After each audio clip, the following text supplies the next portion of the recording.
When the Western Roman Empire collapsed, some Christians fled to Britain and Ireland and formed monasteries. Bible manuscripts were stored and copied there. Bede was a monk who lived in the 7th and 8th centuries AD. He lived at a monastery in Northumbria. He translated the Gospel of John from Latin into Old English. The 9th century King Alfred was another who translated parts of the Bible from Latin. The translators of the 10th century Wessex Gospels from Latin into Anglo-Saxon are unknown. On the table you'll see an 1848 reprint of Anglo-Saxon Gospels. Indeed, from the 7th to the 14th centuries there were many attempts at translating parts of the Bible into early English, but it seems that these were to help the clergy, many of whom didn't understand much Latin. The whole Bible in English for all to read was a long time coming. This was largely through the work of John Wycliffe.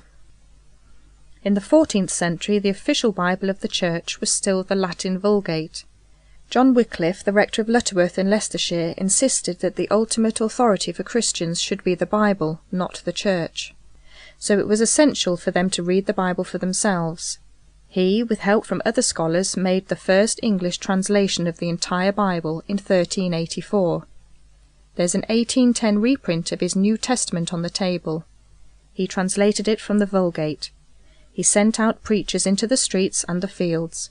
His enemies called them lollards, or mutterers, because they read from the Bible in English. As a result, many ordinary people, who could not themselves read, learned parts of the Bible off by heart. The Church didn't approve of Wycliffe's work because he acted without its authority. It persecuted Wycliffe and his followers, putting many of them to death. In 1408 a new law was brought in that decreed that no one should translate any part of the Bible, or even read one, without the approval of the Church.